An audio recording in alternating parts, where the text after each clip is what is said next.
lo que hicimos la última clase fue discutir los efectos de la política fiscal en la IS y lo que derivamos entonces fue el multiplicador del gasto para cómo cambia el nivel de producto cuando cambia el nivel de gasto y cómo cambia la tasa de interés cuando cambia el nivel de gasto. Esto es otra vez desplazando la IS. Entonces demostramos que un aumento del gasto lo que hacía es que nos llevaba la IS hacia la derecha, ¿no es cierto? Llevándonos a en principio un incremento en Y y un incremento en R al mismo tiempo, y que obviamente esto dependía de un conjunto de parámetros, típicamente la sensibilidad que tenía la inversión a la tasa de interés y también la sensibilidad que tenía la demanda de dinero a la tasa de interés, fundamentalmente. ¿Ok? La otra cosa que podemos hacer con esto es hacer este ejercicio un poco de ingenieros, el de intentar evaluar cuál sería el efecto que tendría ahora un cambio en la LM, ¿no es cierto? Que sería una expansión en la masa monetaria o en la oferta de dinero.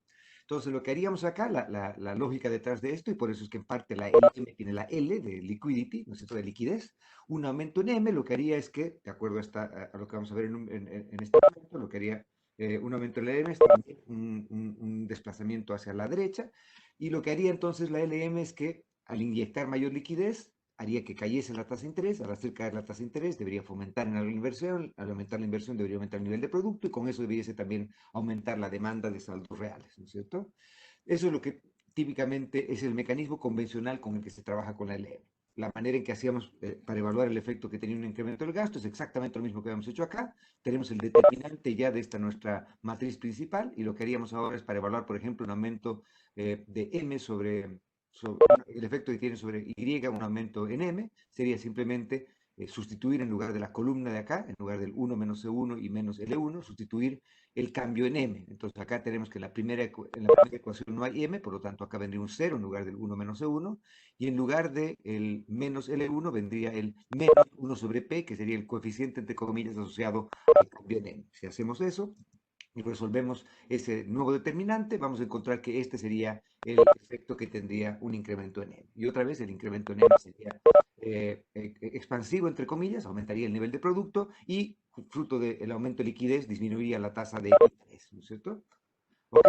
Y acá tenemos otra vez los dos casos, ¿no es cierto? O casos en los cuales la política monetaria sería más o menos efectiva, entre comillas. El caso más extremo sería el caso en el que, por ejemplo, en que I tienda a cero, o el caso en el que L2 tienda a menos infinito, y cuando L2 tiende a menos infinito, es decir, que eh, eh, eh, llegaríamos al caso que llamamos el de la trampa a la liquidez, en el cual la LM es perfectamente vertical, y si es que la LM es perfectamente vertical, entonces no habría manera en que el cambio en la política monetaria tenga algún efecto real en nivel de producto, ¿no es cierto? Y va a haber más efectividad a medida que nos vayamos yendo hacia el otro extremo en términos de la sensibilidad, tanto de la tasa de interés, perdón, de la tasa de interés o de la inversión, tanto de la inversión y de la demanda de saldos reales a cambios en la tasa de interés. ¿Perfecto? Entonces, eso es básicamente la manera en la que mecánicamente encontramos los efectos tanto de política monetaria como de política fiscal.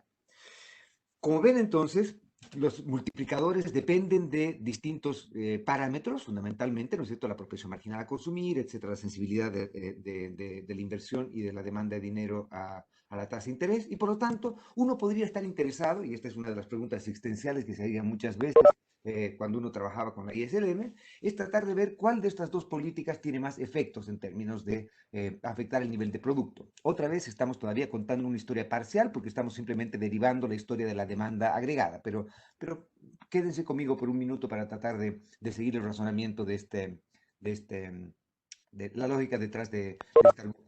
Entonces, si queremos evaluar cuál de estas dos políticas es una política más efectiva, por ejemplo, en términos de afectar el nivel de producto, lo que podemos hacer es tratar de calcular lo que se llama este bank per buck ratio, o sea, la razón que nos va a dar la efectividad relativa de la política fiscal versus la política monetaria. En términos de unidades, la política fiscal está expresada en términos reales, ¿no es cierto? Entonces, en términos de, si quieren, por colocarlo a precios constantes. En tanto que M está en términos nominales, ¿no es cierto? Por lo tanto, lo que queremos hacer para evaluar los efectos de una y otra es tratar de llevarlos a efectos reales, entre comillas, entre los dos. Entonces, se hacen eso y toman el multiplicador del gasto y lo dividen entre P y toman el multiplicador de M directamente, entonces agarran lo que hemos encontrado con el multiplicador de M, el denominador, agarran el multiplicador de G, dividen esto entre P, hacen desaparecer este P que tienen acá, Y con eso entonces va a tener los efectos que debiese tener el cambio en Y y el cambio en G, o perdón, el cambio sobre Y de un cambio en G de política fiscal y de política monetaria. Y el resultado es que con muchas cosas que son similares, obviamente el denominador acá es exactamente igual al denominador de acá, cuando yo saque la razón de las dos, lo que va a ocurrir es que el efecto relativo, la razón entre los efectos relativos de la política monetaria y la política fiscal, va a estar dada simplemente por la relación que tiene L2 con I1. Recuerden que L2 era la sensibilidad que tenía la tasa de, la demanda de saldos reales a la tasa de interés, e I1 era la sensibilidad o la respuesta que tenía la inversión a cambios en la tasa de interés. Y lo que nos está diciendo esto es algo que debiese ser más o menos intuitivo de lo que ya hemos derivado antes. Si es que L2, por ejemplo, tiende a lo que hemos visto antes. Si es que L2 tiende a menos infinito, ¿no es cierto? Si L2 tiende a menos infinito, como I1 también es negativo, esta razón va a ser siempre positiva y por lo tanto lo que estamos diciendo es que debiésemos utilizar fundamentalmente política fiscal, que la política fiscal va a ser la que más efecto tenga sobre el nivel de producto.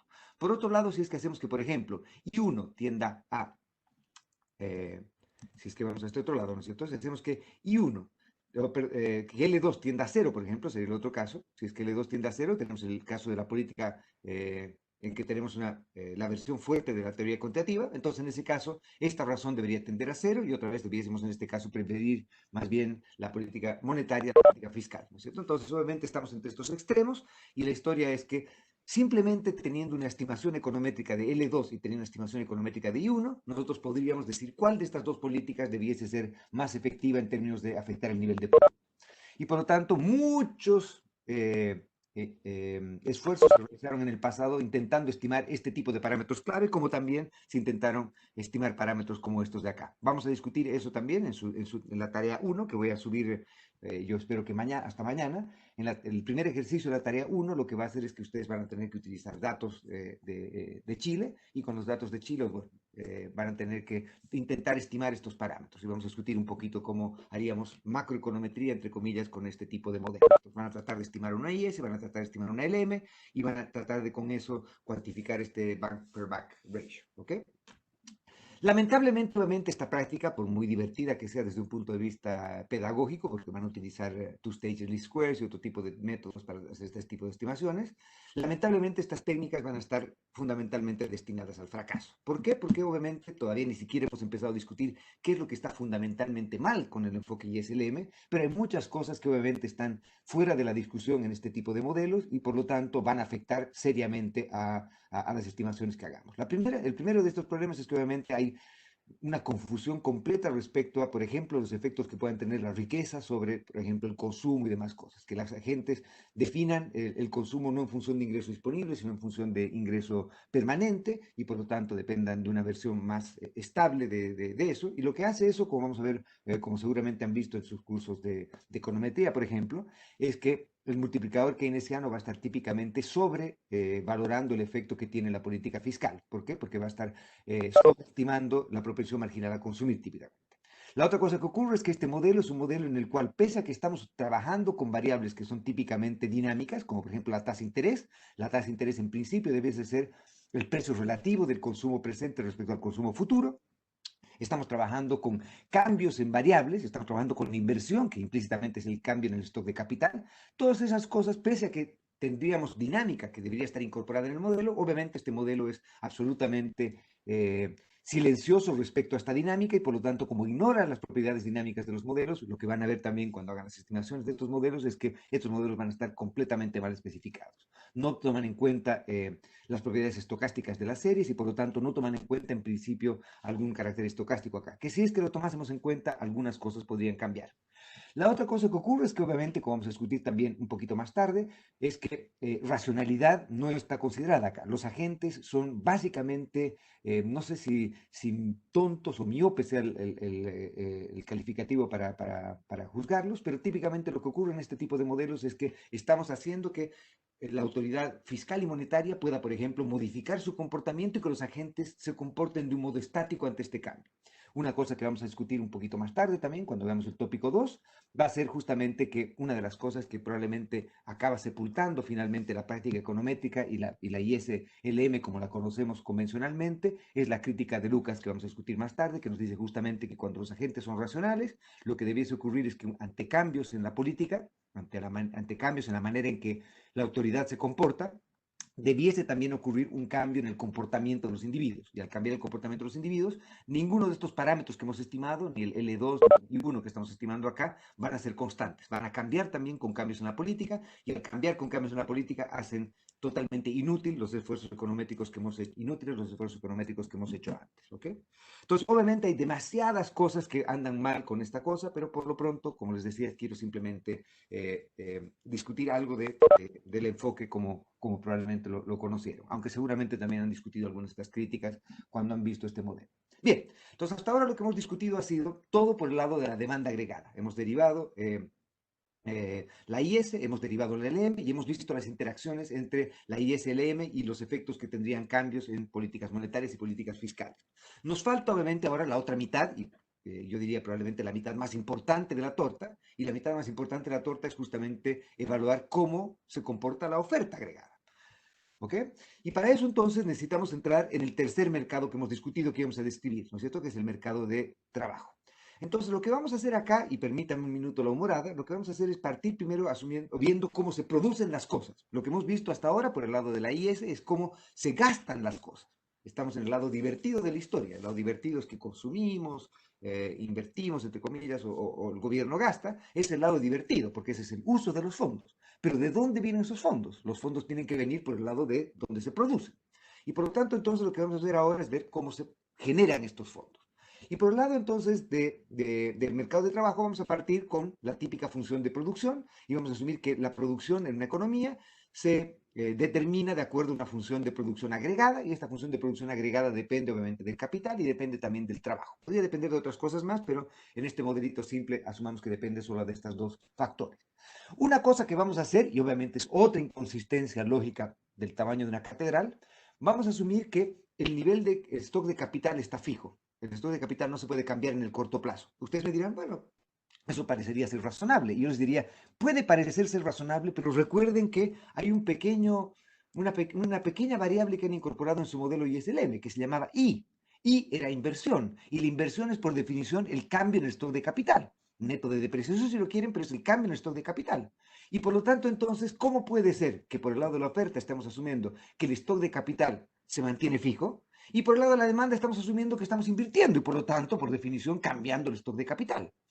Son cosas que no me pregunten a mí, pregúntensela a un psicólogo competente para ver cómo es posible que hayamos tan descaradamente sido inconsistentes en nuestro razonamiento. Pero por ahora entonces asumamos, traguémonos esta nueva pildorita y asumamos que el stock de capital está fijo.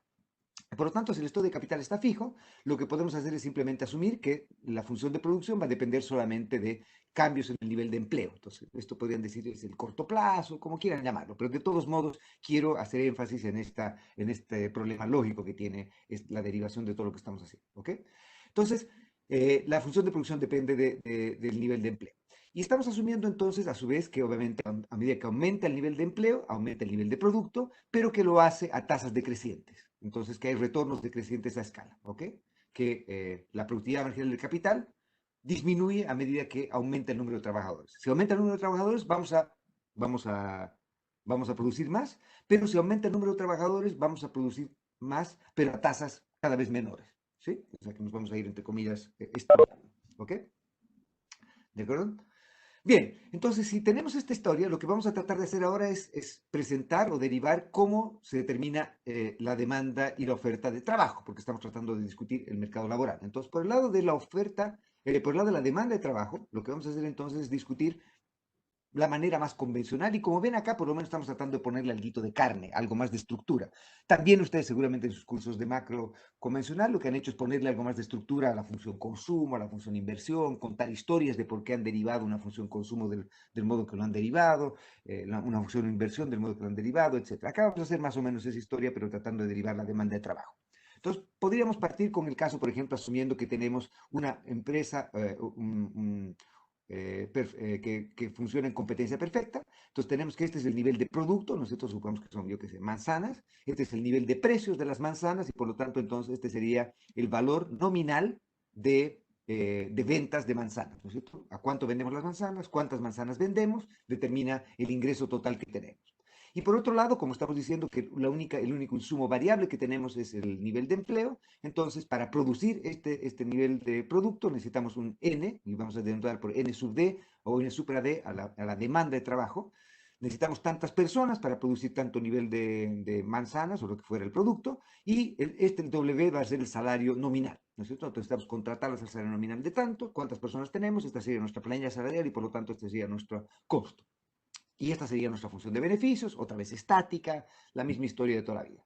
Derivamos esto respecto a n para encontrar cuál sería nuestra demanda óptima de esto y vamos a encontrar una función implícita que nos va a decir que el salario real va a ser una función que depende de la demanda de trabajo. Dado que este F1 era la derivada de la función de producción, entonces lo que estamos diciendo es que el salario real tiene que igualar a la productividad marginal del trabajo, ¿no es cierto? Y dado que a medida que aumenta n, F11 es negativo, entonces quiere decir que a medida que el salario real sube, debería demandarse menos empleo, lo cual obviamente nos dice que estamos frente a una demanda de trabajo con pendiente negativa, lo cual parece bastante razonable. Alguien dirá, bueno, es que en realidad competencia perfecta, yo discutiría un poco esta visión, pero alguien dirá competencia perfecta es una visión totalmente irrealista de cómo son las empresas. Entonces, pensemos, por ejemplo, que vamos al otro extremo, entonces que tenemos un solo oferente y por lo tanto tenemos un monopolio. Obviamente en el caso intermedio va a estar entre estas dos cosas y vamos a ver que esto tampoco va a afectar en absolutamente nada a las conclusiones que vamos a llegar. Entonces, ¿qué ocurría? Si es que tenemos un monopolista, el monopolista se da cuenta que modificaciones ya sea en los precios o en su cantidad producida, va a afectar el precio al que va a vender, ¿no es cierto? Lo que ocurre en competencia perfecta es que asumimos que el nivel de precios lo asumimos como dado, en equilibrio el nivel de precio va a determinar por las acciones de las empresas y de los demandantes del producto, pero en competencia perfecta cada individuo, porque es atomístico y demás cosas, toma P como dado. Acá se da cuenta que afectando el empleo, afectando por lo tanto el producto, va a poder modificar, se va a mover dentro de su función de demanda y por lo tanto toma en cuenta ese efecto y acá está la elasticidad precio de la demanda, como seguramente han visto en cualquier curso de micro, ¿no es cierto? Y por lo tanto, entonces, si ustedes derivan esta cosa acá, en lugar de tomar esto como el P simplemente como esto, sino que toman toda esta expresión para la función de demanda, derivan esto respecto a n, van a llegar a una función implícita que vamos a llamar phi, pero esta función implícita también va a ser decreciente en n, es decir, si aumenta el nivel de salarios, debiese disminuir la cantidad demandada de trabajo. Y por lo tanto, entonces, independientemente de si es competencia perfecta o no, independientemente de la estructura de mercado en la que se produce el bien, vamos a tener que la demanda de trabajo va a tener una pendiente negativa, lo cual es bastante obvio.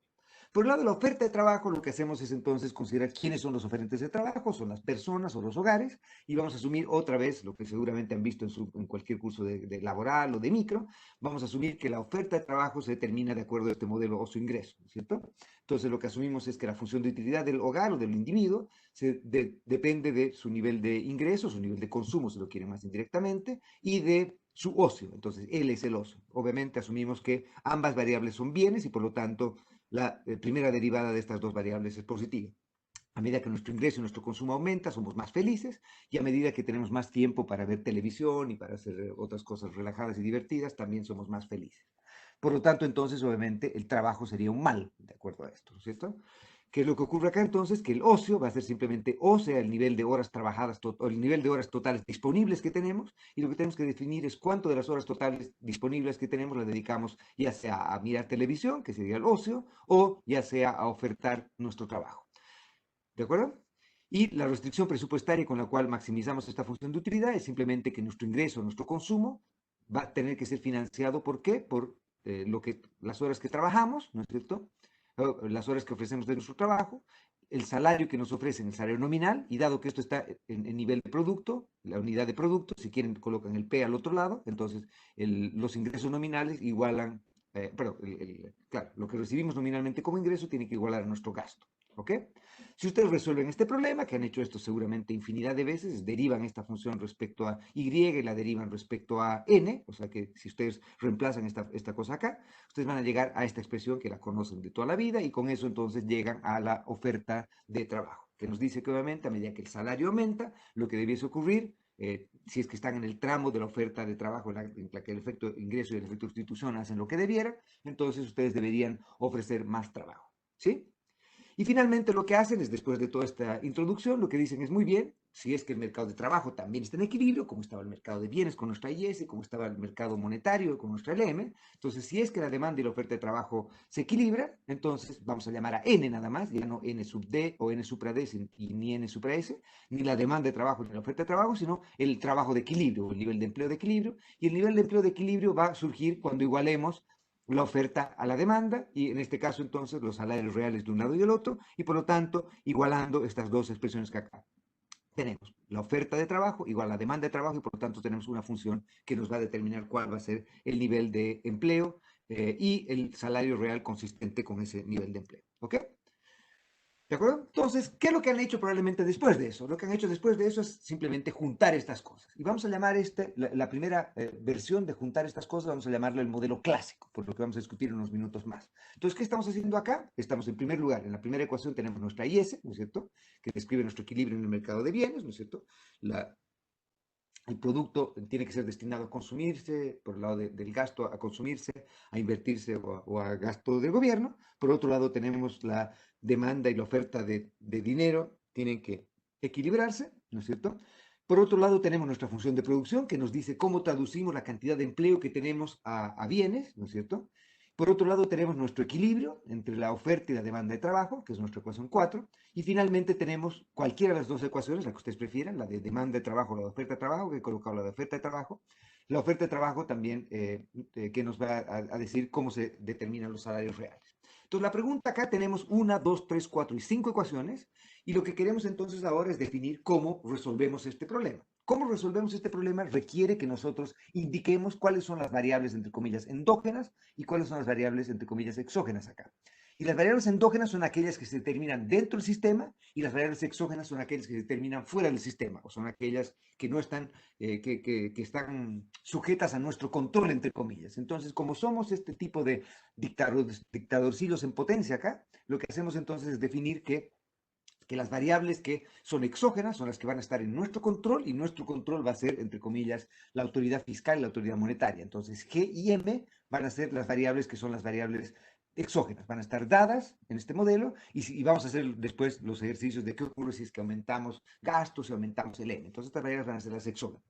Y por lo tanto, todo lo demás es endógeno. Y acá, entonces, lo endógeno sería el nivel de producto, el nivel de empleo, la tasa de interés. Otra vez, recuerden que es la tasa de interés real y que tenemos este problema de inconsistencia entre la IS y la LM, pero que la vamos a tratar de resolver en unos minutos más también. El nivel de precios y el salario nominal, ¿no es cierto? Entonces tenemos 1, 2, 3, 4, 5 variables y tenemos de interés y tenemos 1, 2, 3, 4, 5 ecuaciones. Entonces, en principio, por lo menos, la condición de orden, que vamos a discutir un poquito más tarde para identificación, está satisfecha y por lo tanto tenemos tantas ecuaciones como incógnitas y en principio debiésemos poder resolver este problema. ¿Cómo vamos a resolver este problema? Bueno, vean acá que lo que ocurre en el modelo clásico es que se crea esta dicotomía. Y esta dicotomía se crea entre el lado de la oferta agregada y el lado de la demanda agregada. Y vamos a ver que en el fondo las variables realmente interesantes, o las variables de interés, que serían el nivel de producto, el nivel de empleo y los salarios reales, no los nominales, sino que las variables reales importantes se determinan en el lado de la oferta agregada. La oferta agregada está dada por las ecuaciones 3, 4 y 5, ¿no es cierto? Que son las que determinan el lado de la oferta. ¿Ok? Y entonces lo que estamos tratando de ver acá es cómo se determinarían estas 5 variables que tenemos. Vean lo que está ocurriendo. Si es que nos vamos directamente a la ecuación 4 nos dice la demanda de trabajo igual a la oferta de trabajo igual a la demanda de trabajo en realidad. Y por lo tanto, entonces, en esta ecuación tenemos una sola incógnita y por lo tanto podemos resolver cuál es el N que vacía el mercado de trabajo. ¿Cuál es el N que hace que la función de oferta igual a la función de demanda? ¿Cuál es el nivel de trabajo que equilibra a la oferta de trabajo y la demanda de trabajo? Y con eso determinamos el N. Ven que no necesitamos ninguna otra ecuación y acá el N ya está determinado. Una vez que hemos determinado el M, nos vamos a la ecuación 3. Y vean que con la ecuación 3, dado que el N ya lo conocemos porque lo hemos resuelto en la ecuación 4, evaluamos la función de producción, tenemos, yo qué sé, 80 personas. ¿Cuánto podemos producir con 80 personas? Podemos producir tanto. Y por lo tanto tenemos ya determinado el nivel de producto. El nivel de producto entonces se ha determinado sin siquiera mirar a la IS ni mirar a la LM. ¿Ok? ¿Qué podemos hacer también? Con la ecuación 5, vean que como ya conozco el nivel de empleo, puedo utilizar la ecuación 5 para determinar los salarios reales. Y por lo tanto, los salarios reales se han determinado directamente también sin necesidad de evaluar siquiera ver o ver qué ocurre con la demanda agregada. Y por lo tanto, entonces, el nivel de empleo, el nivel de producto y los salarios reales de la economía se han determinado por el sector real, entre comillas, que sería el sector de la oferta agregada. ¿Ok? Una vez que hemos hecho eso, como ya conocemos el Y de acá, podemos irnos a la ecuación de la IS. Y vean que en la ecuación de la IS, como el Y ya es conocido, los impuestos son exógenos, otra variable que me olvidaba decir que era exógena, ¿no es cierto? Los impuestos, el gasto de gobierno y M son las variables exógenas. Y es conocido, todo esto es conocido entonces. La única variable que desconocemos acá es el R, y por lo tanto lo que tenemos que hacer acá es simplemente encontrar cuál es la tasa de interés que nos vacía demanda, inversión, que hace ahorro igual a inversión, ¿no es cierto? Que pone en equilibrio el mercado de bienes ahí. Y entonces determinamos el R, determinado el R, ¿qué ocurre? Nos vamos a la ecuación 2, y en la ecuación 2 ya conocemos Y, gentileza de la ecuación 3, ya conocemos R, gentileza de la ecuación 1, y ya conocemos M porque M es exógeno. Por lo tanto, en esta ecuación lo único que determinamos es el nivel de precios. Una vez que conocemos el nivel de precios, volvemos a la ecuación 5 y dado que conocíamos los salarios reales y ahora ya conocemos el nivel de precios, gentileza del LM, entonces podemos determinar cuál es el nivel de salarios nominales de equilibrio. Y con eso entonces hemos resuelto todo el problema. Como ven, lo que ha ocurrido entonces acá es que la demanda agregada es absolutamente irrelevante, en el sentido de que la demanda agregada no determina el nivel de empleo, el nivel de producto, ni los salarios reales. Para lo que sirve es para determinar la tasa de interés con la que se vacía el equilibrio entre ahorro e inversión y nos sirve para determinar el nivel de precios y con eso anclar las variables nominales. Por lo tanto, entonces, por muy interesantes y divertidos que hayan sido estos nuestros multiplicadores que hemos encontrado acá, que nos dicen cómo afectaría el gasto a nivel de producto, cómo afectaría la política monetaria a nivel de producto, si es que tenemos que la dicotomía clásica, en el lado de que la oferta agregada es la que determina el nivel de producto, independientemente de lo que habíamos sacado acá como multiplicador, el efecto que va a tener tanto la política monetaria como la política fiscal sobre el nivel de producto, sobre el nivel de empleo y sobre los salarios reales es cero. ¿Por qué? Porque lo que determina todo eso es la oferta agregada. Y por lo tanto, la oferta agregada sería como esta función parada en el Y y que no importa cómo vamos nuestra función de demanda, lo único que vamos a conseguir moviendo la función de demanda agregada, ya sea utilizando políticas fiscales o políticas monetarias, va a ser aumentar el nivel de precios, que sería nuestro equilibrio en el mercado, cuando vean el grafiquito entre oferta y demanda agregada. ¿Cierto? Entonces, en oferta y demanda agregada tiene el eje de las Y al nivel de precios, en el eje de las X al producto. ¿No es cierto? Y por lo tanto, entonces, si la oferta de trabajo está fijada, es la que determina todo, entonces tenemos la oferta de trabajo perfectamente inelástica, si quieren, y lo que va a ocurrir es que la función de demanda, la demanda agregada se va a mover todo lo que quiera, pueden hacer la política fiscal y política monetaria que ustedes deseen, pero independientemente de lo que hagan, no van a poder afectar el nivel de producto, no van a poder afectar el nivel de empleo, no van a poder afectar los salarios reales. Obviamente, a medida que esto vaya cambiando un poquito, vamos a poder tener algún tipo de efecto. Pero en el fondo, el modelo clásico nos dice que tanto la política fiscal como la política monetaria serían neutrales. Y la neutralidad sería en el sentido de que no son capaces de afectar variables reales de interés como el empleo y el producto. ¿Ok? Bien. Como nos interesa, algunas dirán, bueno, entonces, ¿cómo podemos tener trabajo si es que estamos en el Ministerio de Trabajo, en el Banco Central, para hacer algo que sea útil, entre comillas? ¿Cómo podemos afectar el nivel de empleo, el nivel de producto, etcétera? Y entonces llegamos a los modelos keynesianos. Entonces, los modelos keynesianos lo que hacen es que asumen, y otra vez, algunos tienen algunas historias, otros simplemente las imponen, tienen algunas historias respecto a que existe algún tipo de rigidez y esa rigidez lo que hace es que no se equilibren, o por ejemplo, típicamente no hay un equilibrio en el mercado de trabajo y por lo tanto hay desempleo involuntario.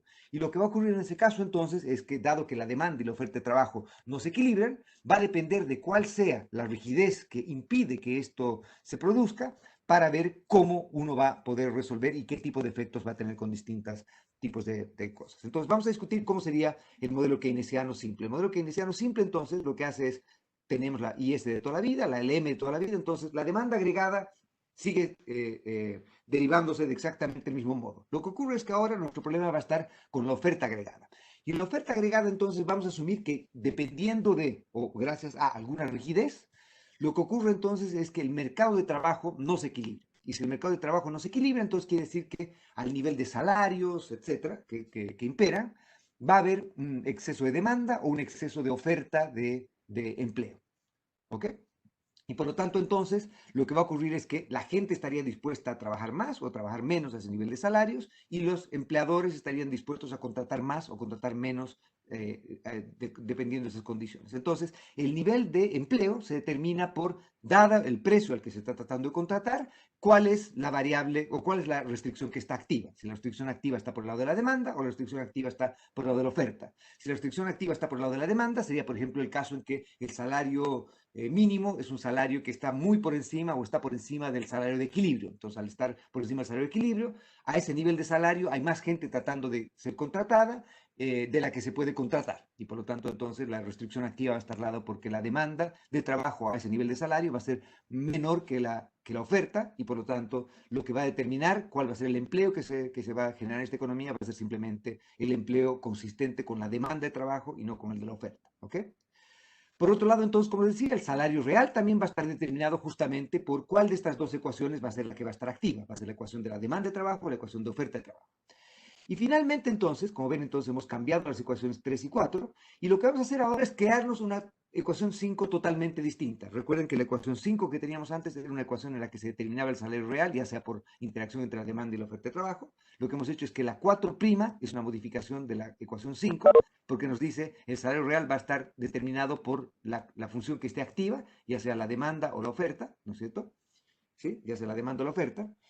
Y por último, entonces, la última cosa que hacemos es tratar de decir, bueno, ¿qué es lo que vamos a hacer ahora? Lo que vamos a hacer ahora es que vamos a decir que por secretaría, y obviamente ya hemos visto que la formalidad no es algo que nos preocupe mucho cuando estamos haciendo la ISLM, por secretaría vamos a asumir que existe alguna variable que por distintas condiciones estructurales, históricas o lo que ustedes quieran, esta variable, alguna de estas variables va a ser sticky, va a ser pegajosa o va a ser rígida, no se va a poder mover. Y otra vez la historia generalmente es en el corto plazo, pero como hemos discutido hay demasiadas inconsistencias aún en el corto plazo para hacer esta historia más o menos tragable. Pero de todos modos, sigamos este juego y asumamos entonces que podría deberse a que el nivel de precio es el que está rígido, y entonces en este caso podríamos tener una historia como la del menu cost, por ejemplo, ¿no es cierto? Que nos dice que hay costos de menú y que por lo tanto es costoso cambiar precios, y como es costoso cambiar precios, va a haber un momento en el cual sea óptimo estar en inacción y no cambiemos precios. Otra que sea el que el salario esté determinado, por ejemplo, institucionalmente, con un salario mínimo o algo parecido y que sea rígido, y otra sería que haya alguna restricción, por ejemplo, en que se fije una tasa de interés institucionalmente en algún nivel. ¿Ok? Entonces, estas serían tres maneras en las cuales podríamos generar estas rigidez o introducir estas rigidez. Otra vez la estamos introduciendo generalmente por secretaría. Quiero que vean entonces qué ocurre acá. Pongamos el caso en el que asumimos que los precios son pegajosos. ¿Ok? Si asumimos que los precios son pegajosos, ¿qué va a ocurrir acá? Quiero que nos vayamos un poquito acá, y si P fuese fijo, y P fuese conocido y dado, entonces ahora quiero que nos vayamos directamente a las ecuaciones 1 y 2. Y nos vamos a las ecuaciones 1 y 2, vemos que, ¿cuántas incógnitas tenemos acá? La incógnita Y y la incógnita R, ¿no es cierto? Y y R son dos incógnitas. Tenemos una ecuación y tenemos dos ecuaciones y solamente dos incógnitas, Y y R. ¿Por qué? Porque como el nivel de precio está dado y M es una variable exógena y G y T son variables exógenas, entonces la interacción de la ISLM ahora van a ser las que determinen el empleo y la tasa de interés de esta economía. Entonces, como ven ahora, hemos cambiado totalmente la historia. Lo que va a determinar el nivel de empleo y el nivel de, perdón, lo que va a determinar, pues, indeterminadamente el nivel de empleo, pero lo que va a determinar el nivel de producto y también la tasa de interés va a ser solamente la demanda agregada. La interacción entre la ISLM van a ser las que determinen el nivel de producto. La oferta acá está básicamente como un testigo en términos de la determinación del nivel de producto. El producto se determina totalmente por la demanda agregada. ¿Qué ocurre después de eso? Bueno, una vez que por la demanda agregada, por la IS y la LM hemos determinado Y y R, dado que ya conocemos Y, nos venimos acá. Dado que conocemos Y, nos venimos acá. ¿Y qué hacemos? Evaluamos entonces cuál de las restricciones es activa, si es la restricción de demanda de trabajo o la restricción de oferta de trabajo. Y con eso entonces determinamos el N. Y el N entonces va a ser el N, ya sea el N consistente con la demanda o con la oferta de trabajo. Y ese va a ser el N de empleo en esta economía. ¿No es cierto? Entonces, va a haber obviamente, si es que por ejemplo la demanda de trabajo es menor que la oferta de trabajo, entonces vamos a tener desempleo por ese lado. ¿Ok? Que es lo que típicamente ocurre en este tipo de modelos. Bien, entonces con eso se determina el N. Una vez que hemos determinado el N, sabiendo cuál de estas restricciones está activa, podemos determinar los salarios reales y obviamente, dado que conocíamos el P, porque el P estaba fijo, determinamos también los salarios nominales. Entonces, como ven acá, esta ecuación de acá por secretaría ha hecho que la demanda agregada sea la que determine absolutamente todo. ¿Qué ocurría si, por ejemplo, institucionalmente se fija la tasa de interés? Que sería el otro caso que tenemos, esta otra rigidez, en que la tasa de interés está fija, dada, y no sale de condiciones de mercado. Entonces, ¿qué va a ocurrir en ese caso? Si es que la tasa de interés está dada, ahora quiero que nos veamos simplemente la ecuación de la IS. Si la tasa de interés está dada, lo que ocurre es que G es exógeno, T es exógeno, tenemos una ecuación y una sola incógnita ahora, porque R ya es conocida. Y por lo tanto, el nivel de producto se va a determinar solamente por la IS. La LM y la oferta de trabajo están de adorno acá. ¿Sí? Con eso se determina el nivel de empleo. Una vez que hemos determinado el nivel de empleo, ¿qué podemos hacer? Bueno, obviamente con el nivel de empleo conocido y con el nivel de producto conocido y con la tasa de interés ya dada, nos venimos a la LM y con la LM, dado que conocemos Y, conocemos R, M es fijo, determinamos P. ¿Sí? Una vez que hemos determinado P, ¿qué podemos hacer? Obviamente volvemos a la ecuación 3 y hacemos la misma historia que hemos dicho antes. Vemos cuál es la restricción que está activa, se determina el N y con eso se determina el salario, dado que ya conocíamos el P. El último caso sería el caso en que tenemos los salarios sticky, los salarios rígidos. Si es que tenemos rigideces salariales, ¿no es cierto? Lo que va a ocurrir en este caso es que, revísenlo con calma, acá no va a haber una manera en la cual podamos tener este tipo de dicotomía. Entonces, no tenemos la dicotomía clásica en que la oferta es la que determina los salarios reales, no tenemos la dicotomía en la que el nivel de precio es sticky o la tasa de interés es sticky, en la cual la demanda agregada o la IS directamente es la que determina el nivel de empleo, el nivel de producto, perdón, sino que acá lo que ocurre es que va a ser la interacción entre la oferta y la demanda las que van a determinar todo. No va a haber una manera en la cual podamos hacer recursividad acá. Por lo tanto, tenemos 4 ecuaciones, 4 incógnitas y debemos resolver esto porque no hay manera en que se dicotomice esto. ¿Bien? Muy bien. ¿Alguna pregunta? ¿Alguna duda? Alguien está en el chat. Dado el diseño, ¿sería correcto decir que K es exógeno? No, ¿no es cierto? Perdón, Nicolás hace una pregunta. Decía, dado el diseño del modelo, ¿sería correcto decir que K es exógeno? Obviamente es inconsistente lógicamente. K, si K fuese exógeno, no podríamos tener inversión acá, ¿no es cierto? K tendría que ser dado y exógeno, pero además no puede ser lógicamente correcto, porque estamos además afectando, estamos modelando la inversión. Por eso les digo que este es un trabalenguas bastante difícil de entender. Vamos a discutir un poquito más con calma esto después, ¿ok? Gracias por la pregunta, Nicolás. No sé si estás de acuerdo con esto. Bien, vamos entonces ahora a tratar de resolver este pequeño gran problema de otra inconsistencia lógica que tiene el modelo ISLM. ¿Ok? ¿Cuál es la otra inconsistencia lógica que tiene el modelo ISLM? Es que habíamos dicho que por un lado teníamos, por el lado de la IS, la inversión es una variable real y por lo tanto como variable real debiese depender el costo en este caso, endeudarse, por ejemplo, si es que con eso vamos a financiar la inversión. Y por lo tanto, la tasa de interés relevante para las decisiones de inversión debería ser la tasa de interés real. ¿Ok? Y la tasa de interés real, insistiendo en la pregunta de Nicolás, es el retorno que debiese entregarse a los dueños del capital. ¿Sí? El ER es el retorno que se entrega a los dueños del capital.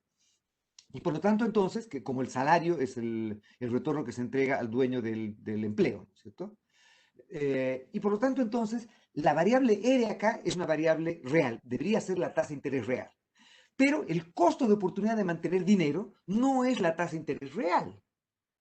Obviamente, el costo de mantener dinero es la tasa de interés nominal. ¿Por qué? Porque el retorno nominal de mantener dinero es cero y el retorno real de mantener dinero es el negativo de la inflación, ¿no es cierto? Si es que nosotros tenemos plata en el bolsillo y el nivel de precio está subiendo, hay inflación, lo que ocurre es que el poder adquisitivo de nuestro dinero está cayendo y el retorno real de ese dinero entonces va a ser inversamente proporcional a la inflación. La inflación es el costo real de mantener dinero, pero el costo de oportunidad nominal de mantener dinero es la tasa de interés nominal. O sea, en lugar de tener la platita en nuestra billetera o debajo de nuestro colchón, podíamos llevar esa platita al banco y esa platita al banco nos va a entregar un retorno nominal de I. Entonces, I sería la tasa de interés nominal y esa debiese ser la variable que debiese estar en la demanda de dinero. No debiese ser la tasa de interés real.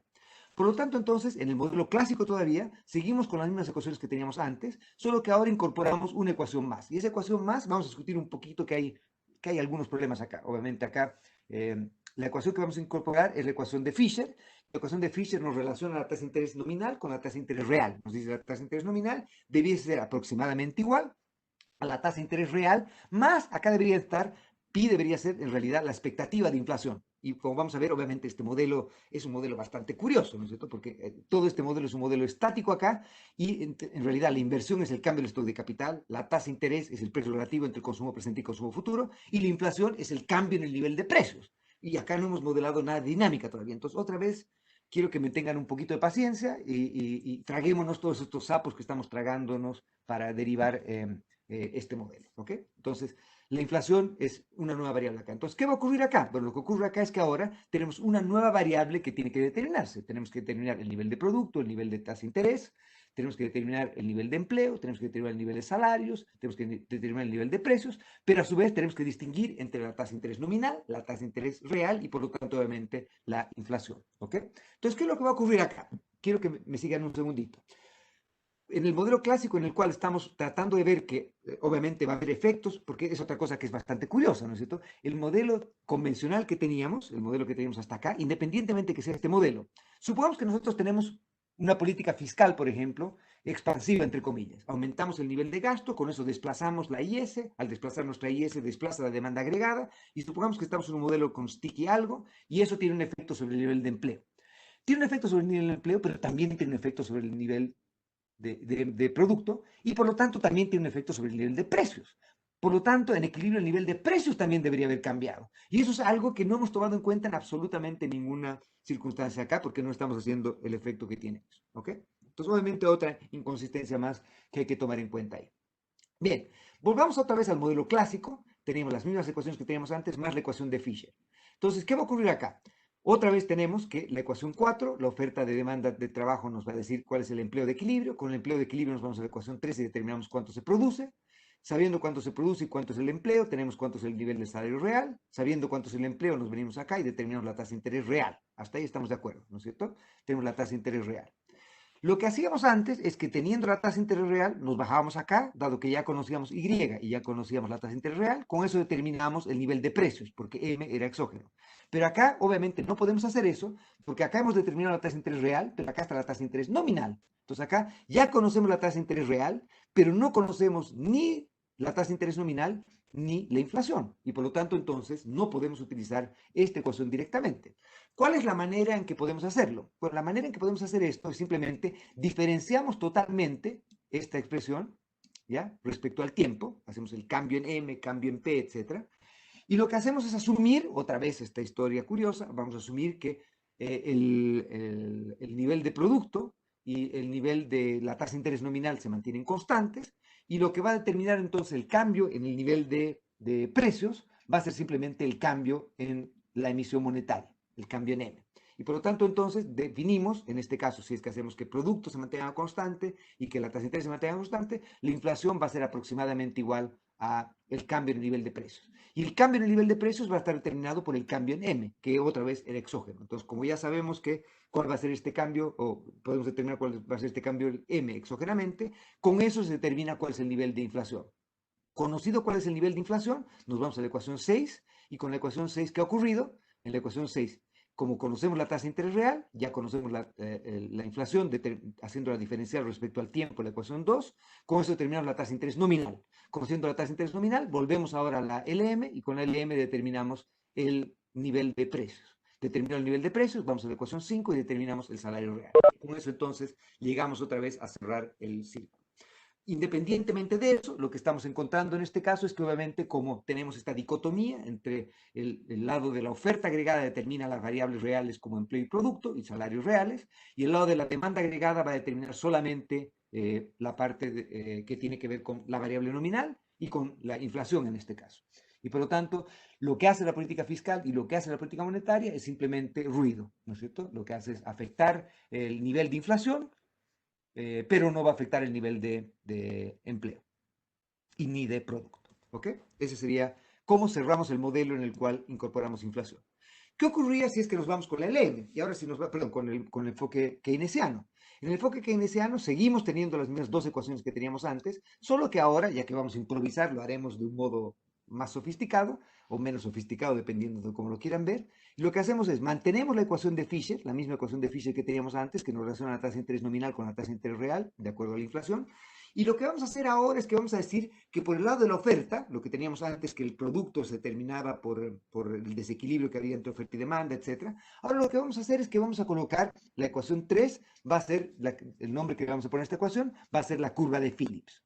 Y la curva de Phillips, entonces, lo que hace, básicamente por este paper de nuestro amigo Phillips, lo que hace la curva de Phillips es decirnos que, sin ninguna teoría, de hecho, lo que hace simplemente documenta lo que considera que era una regularidad empírica en los datos, que era que la inflación y el nivel de empleo o desempleo tenían un nivel de asociación o correlación. No nos dice por qué venía esto, y vamos a discutir un poco de cuán poco estructural es la curva de Phillips un poquito más tarde, y vamos a ver por qué no hace mucho sentido modelarla del modo en que típicamente se la modela o se introduce acá. Pero la idea básica va a ser entonces que si es que, por ejemplo, nosotros tenemos Y barrita, sería por ejemplo el producto potencial o el producto de empleo, y tenemos acá una nueva variable que estamos introduciendo, que la vamos a meter por secretaría, que va a ser la expectativa de inflación. Entonces la idea básica va a ser la siguiente: la inflación que se determina por las políticas monetaria y fiscal, típicamente la política monetaria, la diferencia que haya entre la inflación efectiva y la inflación que los agentes esperan, ¿sí?, va a ser tal que vamos a poder, si es que por ejemplo la inflación es más alta que la inflación que esperaban los agentes, lo que va a ocurrir es que esta mala percepción que tenían los agentes va a hacerlos confundir y va a hacer que los agentes contraten más y empleen más gente y por lo tanto produzcan más. Y por lo tanto va a hacer que el nivel, cuando esta parte sea positiva, ¿no es cierto?, cuando la inflación sea mayor que la inflación esperada, entonces el nivel de producto va a poder ser mayor que el nivel de producto de pleno empleo o el nivel de producto meta, como lo quieran llamar. ¿Ok? Y entonces ahora nos crea entre comillas, conflicto, ¿no es cierto? Que lo que nosotros podemos tener es mayor inflación con mayor nivel de empleo, mayor nivel de producto. Si es que la inflación es un mal, entonces por eso sería este conflicto. ¿Ok?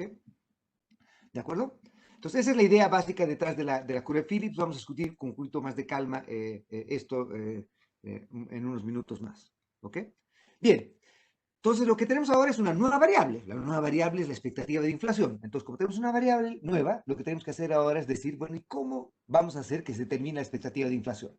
Y lo que típicamente se hacía en las primeras variantes de los modelos ISLM keynesianos es simplemente, otra vez, sin ningún rubor de por medio, meter una nueva ecuación exógena que nos diga cómo se fija la expectativa de inflación. Y entonces la expectativa de inflación típicamente, en las primeras variantes de estos modelos, se asumen que eran expectativas que se llamaban expectativas adaptativas. Y expectativas adaptativas quiere decir simplemente que la inflación esperada en el periodo T va a ser simplemente un promedio entre lo que esperábamos de inflación, pero el alfa sería cuánto le damos de importancia a la expectativa de inflación que tenemos el periodo anterior, y 1 menos alfa sería cuánto de importancia le damos a la inflación efectivamente observada en el periodo anterior. Entonces, si por ejemplo el valor de alfa es 1, entonces vamos a hacer de estos agentes en los que nuestra expectativa de inflación va a ser siempre la misma. Independientemente de lo que ocurra en el planeta Tierra, nosotros siempre vamos a creer que la inflación esperada va a ser una constante.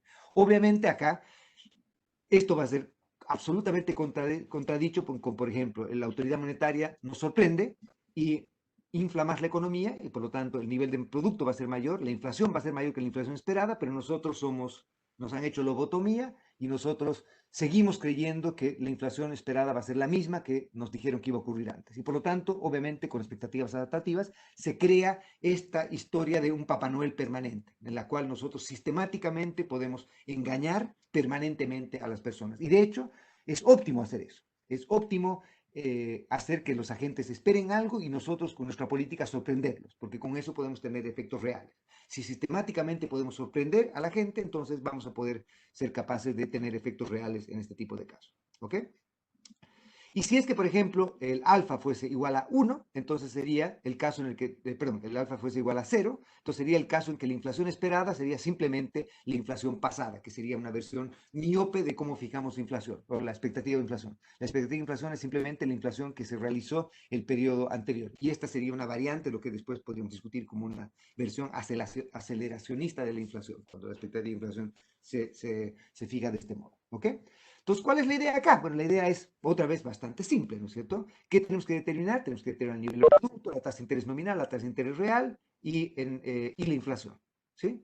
Vean que acá ya implícitamente el nivel de empleo se va a determinar por otro lado, pero es casi la cuarta rueda del carro acá. Ya nos importa mucho hacer esto una vez que hemos determinado estas cosas. Y por lo tanto, entonces tenemos la tasa de interés nominal y real, tenemos el nivel de producto, tenemos el nivel de precios y la inflación. ¿No es cierto? Tenemos nuestras cuatro ecuaciones y con eso, nuestras cuatro ecuaciones más la inflación esperada, que es un proceso exógeno en este caso. Y con eso entonces resolvemos este modelo. ¿Ok? Obviamente entonces esto nos crea una posibilidad de generar este conflicto porque tenemos una manera de poder afectar sistemática y mágicamente el nivel de producto, simplemente sorprendiendo sistemáticamente a la gente. Y como la gente es propensa a ser sorprendida porque la gente no actualiza óptimamente su expectativa de inflación, entonces tenemos esta manera de crear estos booms o permanentes si es que nos gustaría hacer. Obviamente esta es una manera bastante pedestre y bastante simple y bastante tonta, si me lo preguntan, de modelar expectativas y de evaluar cuán racional es, entre comillas, la gente, y por lo tanto lo que hacemos después es tratar de justamente incorporar expectativas racionales para tratar de resolver ese problema. Entonces déjenme ahora pasar en el tiempo que nos queda a discutir justamente esta historia. Lo que voy a hacer es presentarles, no sé cuántos de ustedes todavía me sigan acá, cuántos están, no sé, pero les pediría que si es que todavía estamos acá y si es que están, tenemos más o menos bastante gente. Ok, hasta ahora, ¿alguna duda, alguna pregunta, alguna cosa? Muy bien. Déjenme preguntarles entonces, ¿cuántos de ustedes han escuchado hablar o han conocido del paper de Lucas, que se llama popularmente conocido como el paper de las Islas de Lucas, o el paper de la oferta agregada a la Lucas, o el paper de expectativas racionales a la Lucas? Lucas es para mí el economista vivo más brillante que aún tenemos. Ha sido capaz de cambiar la agenda de investigación en macro durante muchos años simplemente escribiendo papers y ha cambiado la manera en que la profesión ha visto muchas cosas. ¿Hay alguno de ustedes que haya escuchado hablar de este paper o que entienda este paper? Bueno, parece que... sigamos entonces. A no ser que haya alguien que quiera pararme, seguimos, ¿ok? Entonces, vamos con el paper de Lucas, que van a tener que leer ustedes, porque como les he dicho, parte del curso es que quiero que lean algunos clásicos. Algunos leen la Ilíada o- o la Odisea. Acá vamos a leer Odiseas también, pero van a ser Odiseas económicas. Van a leer los papers clásicos que han cambiado muchas de las maneras en que hemos enfrentado los problemas en economía. Entonces, este paper lo que hace básicamente es lo siguiente.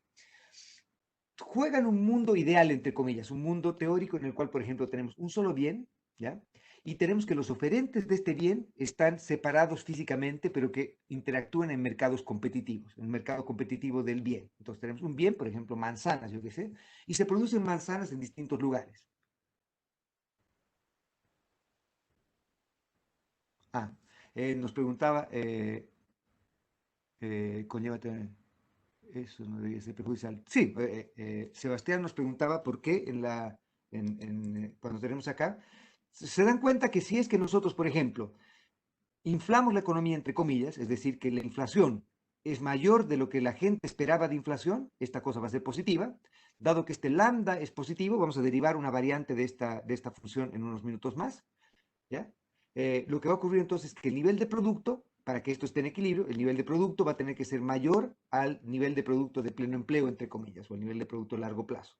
Y por lo tanto, entonces, con mayor inflación hemos creado un boom. ¿Sí? ¿Sí? ¿De acuerdo?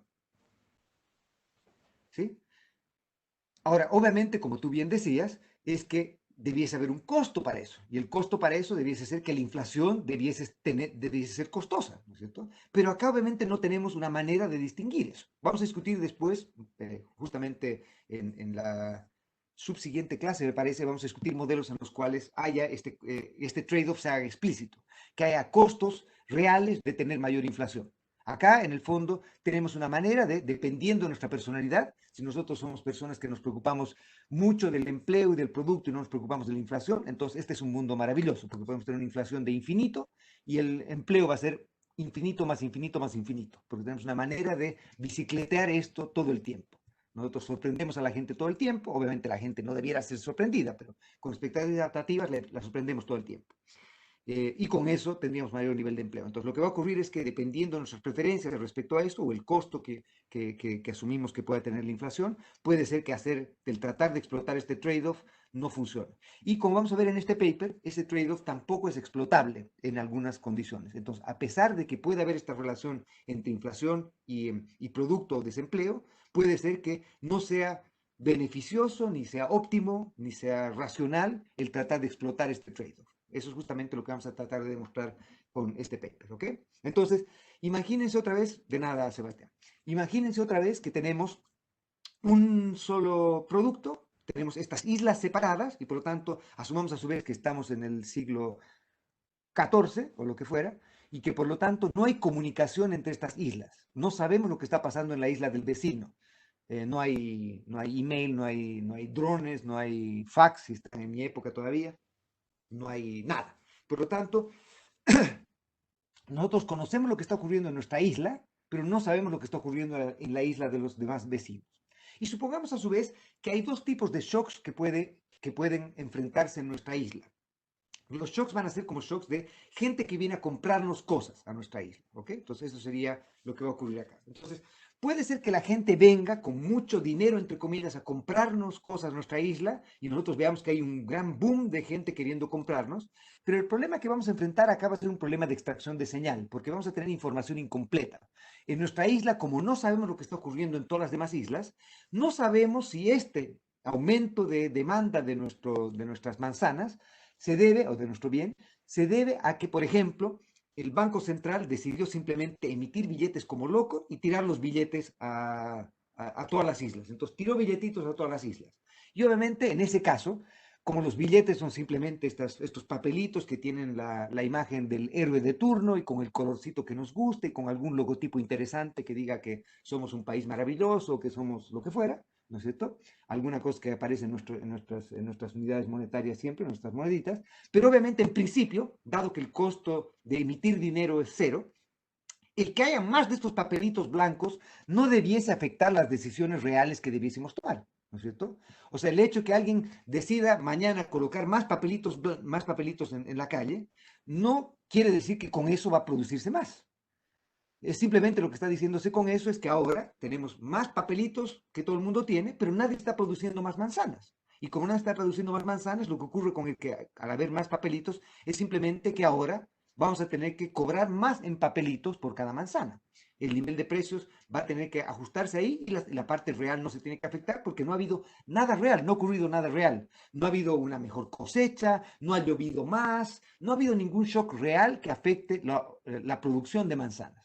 Simplemente hay más papelitos en la economía. No es por nada más que por eso. Entonces, si tenemos un shock, que vamos a llamar este shock agregado o shock nominal o shock general, y este shock general va a ser este shock que en principio no debería ser un shock al cual debiésemos reaccionar, en el sentido de que si es que nosotros sabemos que lo que ha ocurrido es que simplemente la gente está llegando con más papeles porque el Banco Central se ha vuelto loco y ha decidido emitir más papelitos, que lleguen papelitos no quiere decir que nosotros vamos a poder comprar más bienes cuando nosotros digamos, si es que nosotros cometemos la tontera de el precio de las manzanas era 4, llega mucha gente queriendo comprarnos manzanas y nosotros entonces vendemos las manzanas al mismo precio de 4, pero después nos damos cuenta cuando vamos a querer comprar bienes en las otras islas, que en las otras islas también está ocurriendo lo mismo y en otras islas han subido el nivel de precios, porque obviamente se han dado cuenta que parte de este shock era un shock agregado. Y entonces lo que ocurre es que yo voy a ir con la plata con la que he podido vender mis manzanas, pero no voy a poder comprar las mismas manzanas de otras islas, entre comillas.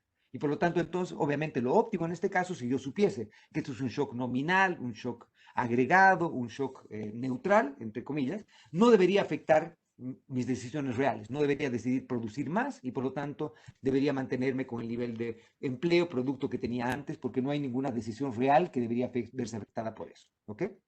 Pero por otro lado, supongan que ha habido algo que ha hecho que las manzanas de mi isla se pongan de moda. Mi isla, digamos, se llama Ibiza, por decir algo. Y las manzanas en Ibiza se han puesto de moda.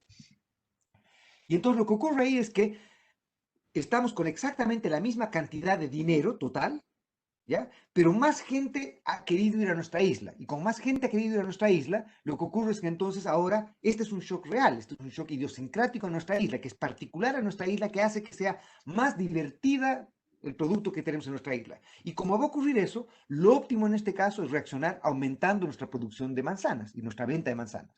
Porque sabemos que aumentando nuestra producción y nuestra venta de manzanas, vamos a poder tener más bienes que vamos a poder consumir de las otras islas, porque hemos tenido un shock que es propio a nuestra isla. ¿Ok? Entonces tenemos un shock relativo y un shock general, y el shock relativo es un shock real, entre comillas. Lo que ocurre es que cuando estamos en esta economía, vamos a asumir que se produce un shock agregado, que vamos a llamarlo E, un shock idiosincrático, que vamos a llamar Z, y vamos a asumir, para hacer la vida muy simple, que estos shocks son ruido blanco. Eso quiere decir que los shocks no tienen persistencia, que no podemos aprender de la historia de los Zetas y los Es para saber para hacer una predicción de nuestros Zetas y Es hoy día. Entonces, lo que ocurre es que nosotros vemos que hay más, entre comillas, demanda de nuestras manzanas en nuestra isla, pero no sabemos si eso se debe a que efectivamente hay un factor real detrás de esto, que nuestras manzanas son más apetecidas y por lo tanto debiésemos responder produciendo más manzanas, o si es que esto es simplemente que hay más papelitos en el planeta y que no debiésemos responder que debemos responder simplemente modificando nuestro nivel de precios proporcionalmente y vendiendo las mismas manzanas que vendíamos siempre, porque no vamos a poder comprar otros bienes en otras islas, o los mismos bienes en otras islas, si es que mantenemos este nivel de precios. ¿Ok? Entonces, la idea es que, como no sabemos cuánto del shock de lo que observamos de nuestro aumento de demanda se debe al shock agregado, el shock idiosincrático, nuestro problema va a ser un problema de extracción de señal.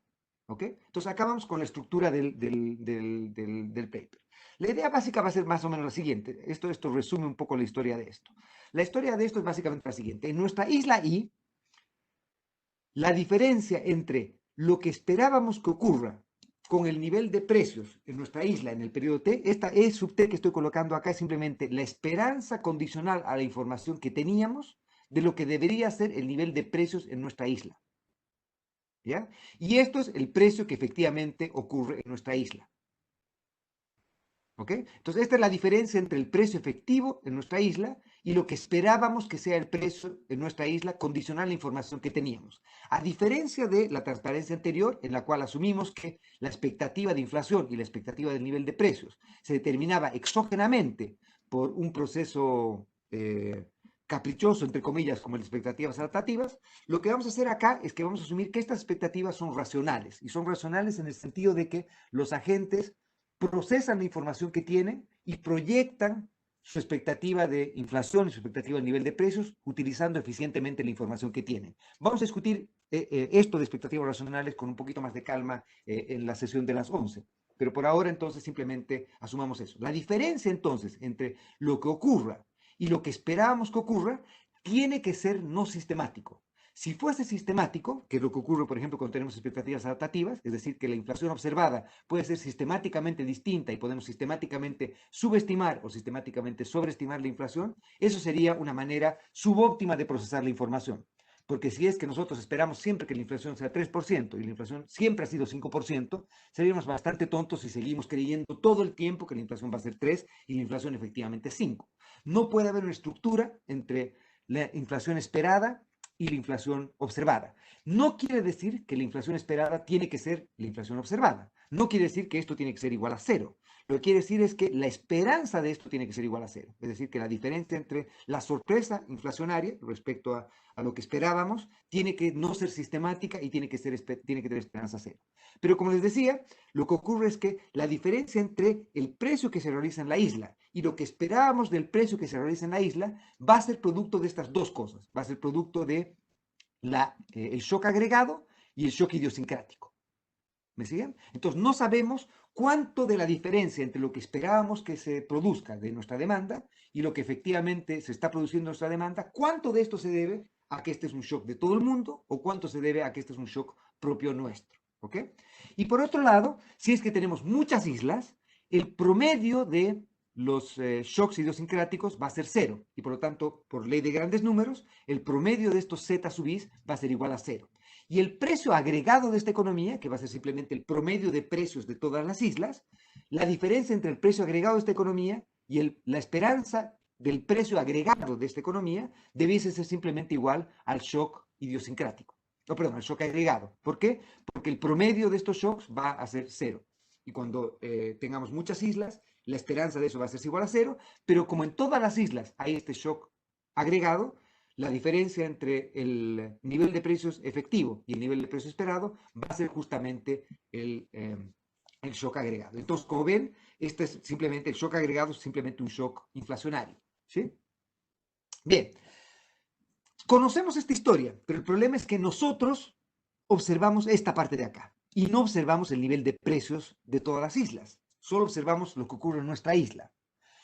Y tenemos obviamente una historia, porque aunque estamos en el siglo XIV y no tengamos fax, ni mail, ni nada de eso, eventualmente nosotros vamos a comprar cosas en otras islas y tenemos series de tiempo de la historia de precios en el agregado.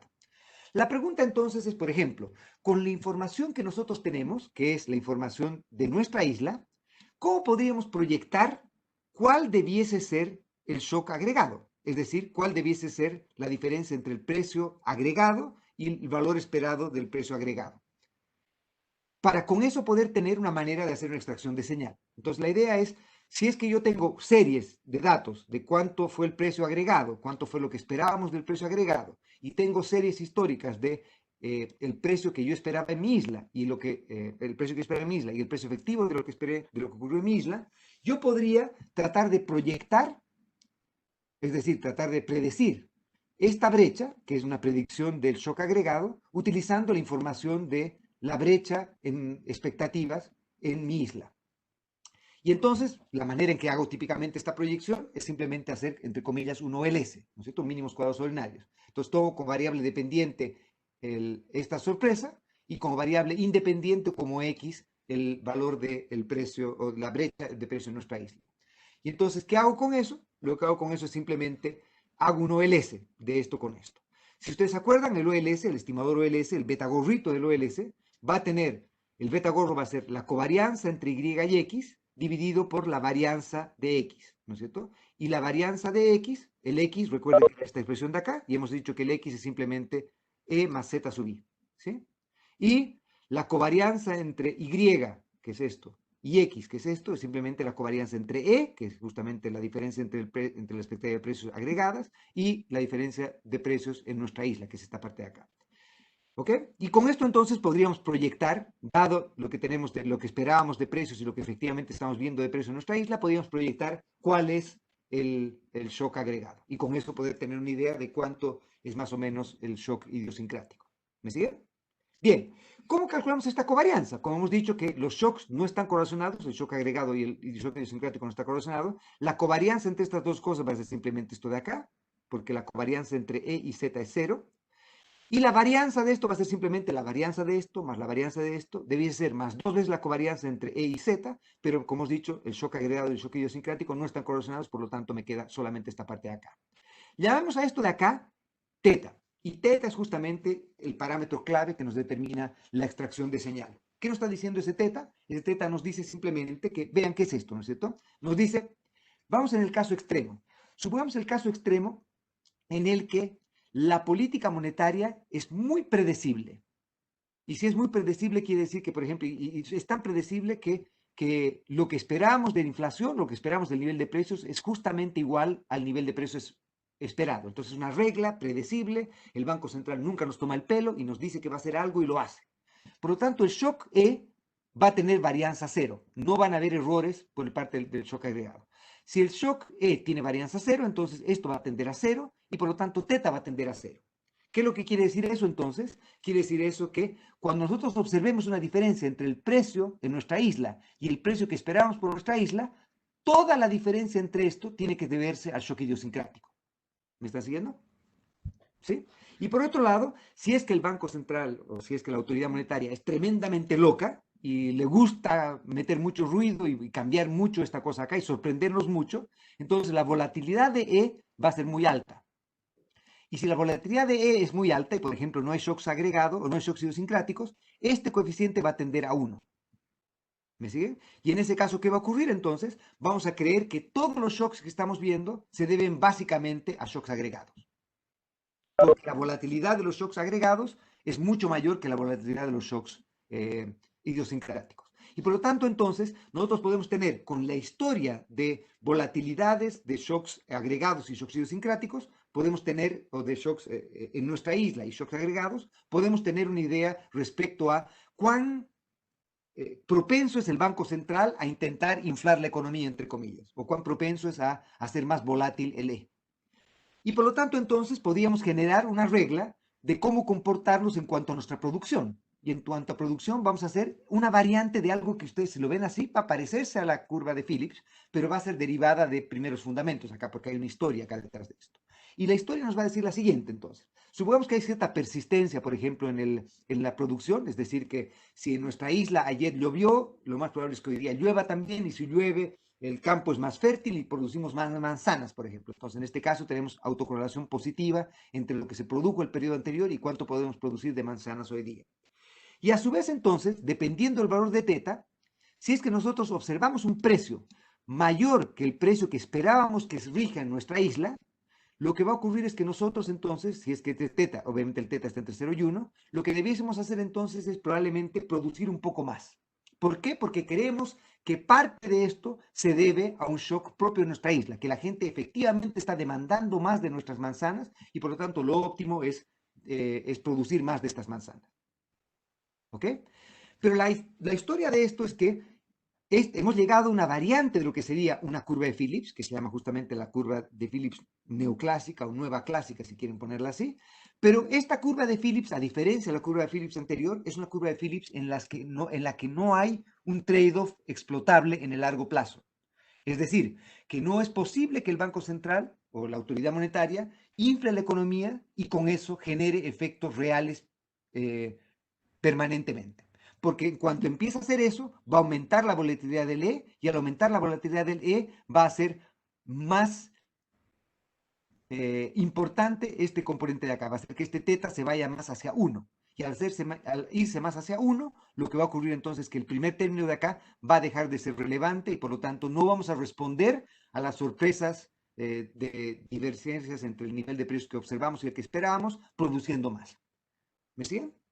De hecho, el paper que hace Lucas es después de esto, lo que hace es tratar de tener estimadores de este teta para distintos países. Entonces, por ejemplo, toma historiales de políticas monetarias en países y lo que hace es mostrar justamente que, entre comillas, este trade-off o esta curva de Phillips depende de cuán loco sea o irresponsable, entre comillas, sea la autoridad monetaria. Autoridades o países en los cuales hay mayor historial de inflación y mayor historial de este tipo de cosas, son países en los cuales los agentes reaccionan menos a divergencias entre inflación e inflación esperada. ¿Ok?